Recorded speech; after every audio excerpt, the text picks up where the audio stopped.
আর সবথেকে একটা জিনিস দেখলাম খুব অদ্ভুত লাগলো আমার কাছে, মুক্তিযোদ্ধার নাতি সে ভর্তি হয়েছে মুক্তিযুদ্ধ কোটা ইউনিভার্সিটিতে, উনিও বলেন কোটা থাকবে না। তো বেটা তুই তাহলে চলে আয়, পড়াশোনার দরকার নাই। হ্যাঁ, ও বলতো যে তুই চলে আয়, তোর পড়াশোনার দরকারটা কি? তুই মুক্তিযোদ্ধার নাতি হিসেবে কোটায় ইউনিভার্সিটি ভর্তি হয়ে আমার বলে কোটা লাগবে না, তোকে তো ইউনিভার্সিটি থেকে বের করে দেওয়া উচিত। হ্যাঁ, ওকে ওই ইউনিভার্সিটি থেকে বের করে দেওয়া উচিত, যে কোটা নাই, তোর পড়া নাই, যা বাড়ি যে বসে থাক। যদি লজ্জা থাকতো তাহলে আগে ইউনিভার্সিটি থেকে পড়াশোনা বন্ধ করে দিয়ে এসে তারপর বলুক যে কোটা লাগবে না। বিচিত্র এই দেশ, আসলে আমাদের দেশটা বিচিত্র একটা দেশ, বিচিত্র মানসিকতা। 6 ঋতুর দেশ তো, ঋতুও বোধহয় ভোটও বোধহয়, আমার কিছু করার নেই। বা এখন যারা লাফাচ্ছে, এমনকি 15 বছর আগে বা 20 বছর আগে বাংলাদেশ সম্পর্ক তারা বোধহয় জানে না।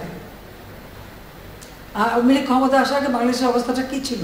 ঢাকা বিশ্ববিদ্যালয় সব বিশ্ববিদ্যালয় ছিল অস্ত্রের ঝড়ঝানি, বোমাবাজি আর সেশন জট।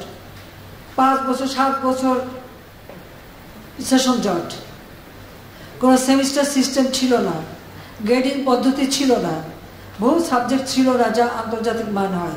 ঢাকা বিশ্ববিদ্যালয় কারণ বাংলাদেশ থেকেও যদি বিএ পাস করে বিদেশে যেত, তাকে আবার সেই গোড়ার থেকে ইন্টারমিডিয়েট থেকে পড়তে হতো, স্কুলে ভর্তি হয়ে পড়ে তারপর উচ্চ এসে যেতে পারত।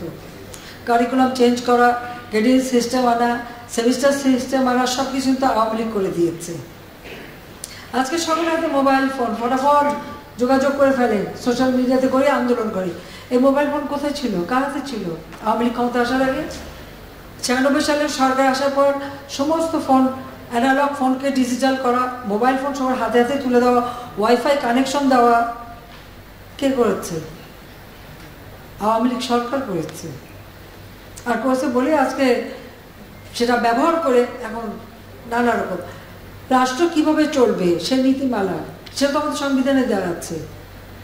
যেখানে সংবিধানে আছে অনগ্রসর যারা, তাদেরকে রাজ্যের কর্মের সাথে সম্পৃক্ত থাকতে দেয়া হবে।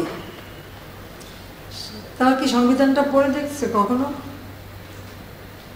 আর মুক্তিযুদ্ধের বিরুদ্ধে, মুক্তিযোদ্ধাদের বিরুদ্ধে কথা বলার অধিকার তাদেরকে দিয়েছে।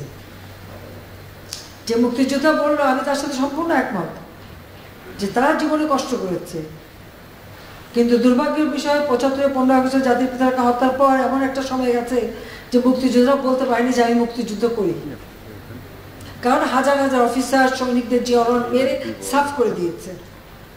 আবার তাদের মাথায় মানে কিছু কিছু পকেট করে নিয়ে তাদেরকে খুব তেল দিয়েছে, কিন্তু আসলে তো মুক্তিযুদ্ধের চিন্তা চেতনা সবকিছু তো মুছে ফেলে দিয়েছিল।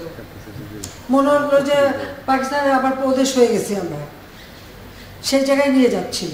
সেখান থেকে বাংলাদেশ ফিরে এসেছে, জয় বাংলা স্লোগান ফিরে এসেছে, 7 মার্চের ভাষণ ফিরে এসেছে। মুক্তিযুদ্ধের এখন ভালো লাগে না, মুক্তিযুদ্ধের কথা শুনলে তাদের মানে গায়ে জ্বর আসে।